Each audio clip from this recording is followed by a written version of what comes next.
Hi everyone, it's Linda and Michelle. Good afternoon. Happy Labor Day weekend. I hope you're having a nice weekend and doing something fun or relaxing or, getting together with family, Get whatever. outside. Well, if where we are, it's beautiful. It's sunny and warm.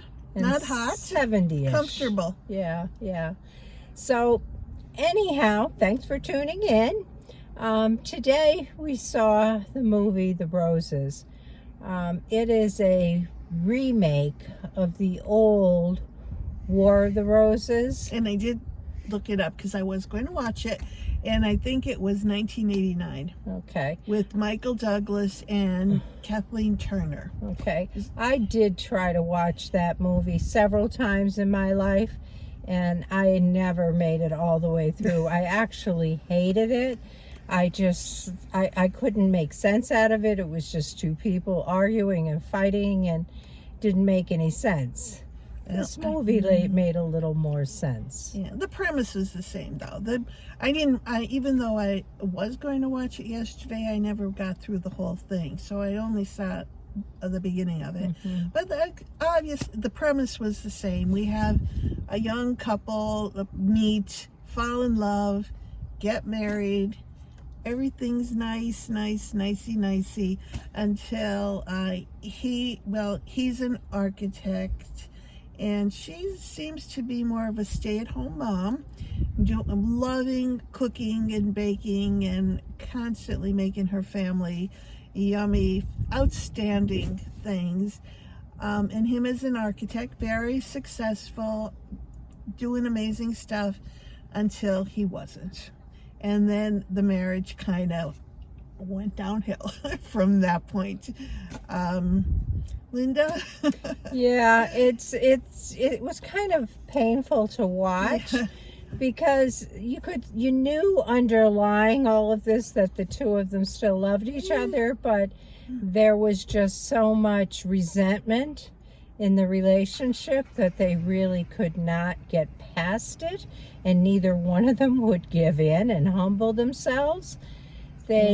She blamed him for taking over the kids and the kids not using her as the mom anymore, going to him for advice and seeking out the support they needed. And he had lost his job as an architect and was resentful of her, who had now become very successful in her restaurant and was expanding, and he was getting great reviews. And at the beginning, he was all for her. He's the one who encouraged her. Yes, but she was only doing it a couple days a week. I know, but then it just kept booming and booming. Yeah. And underneath it all, he was very jealous because his career didn't take the same turn that he was hoping for. And she was the same about the children and the relationship he had built with the children while he was a stay-at-home dad because he had lost his job.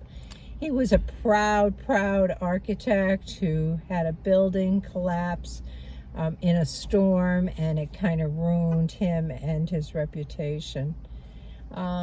It continued from there. They just did everything they could to be mean. They were just try to destroy the other one to each other, plain out mean. Yeah, it came down to the wire. We're talking guns and knives and things at the end, until they finally kind of made sense of it.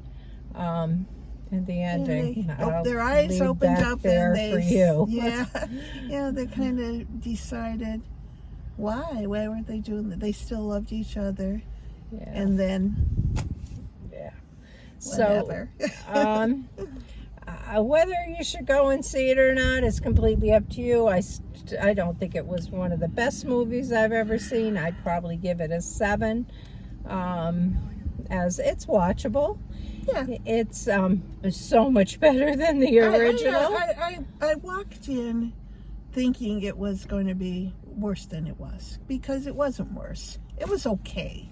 Okay. It wasn't something that I would say I loved, but it was okay. It was. It held my attention. We went with somebody else, a non-biased bystander, our friend, and she liked it. Yeah. You know, she thought it was good. Yeah. So, but I was going for a 7 also. Okay. So, Let us know if you've seen it or if you've seen the original and how you think this compares to the original. This stars Olivia Colman and Benedict Cumberbatch, who which are great. Yeah, they were both They're both great. fantastic. I mean, they are Yes. two great actors. They have such expressive faces. Yeah, well, And I've always loved Benedict Cumberbatch. Yeah, just watching them is really, made the whole thing. Their expressions and love, hate, or whatever they were trying to express, they were right on target. Yeah. As far as that goes, they were really good. But that's it. That's what we have for you. I would like to see Jaws, which is in for its 50th anniversry. We're thinking about that. Yeah, I really would. I haven't seen that since, oh my God, well, 50 years ago. I was like 50 years ago. I don't think I've seen it since. It has stayed with me. I remember it being very scary, but I think I'd like to see it again. We were just young babes back I could then. imagine what was fearful then compared to what is fearful today. That's why I'd like to see it. Yeah, so we might do that one this weekend if we could fit it in. Yeah. So that's what we have. Well, have a great weekend, and we'll catch you in the next one. Okay, bye. Bye.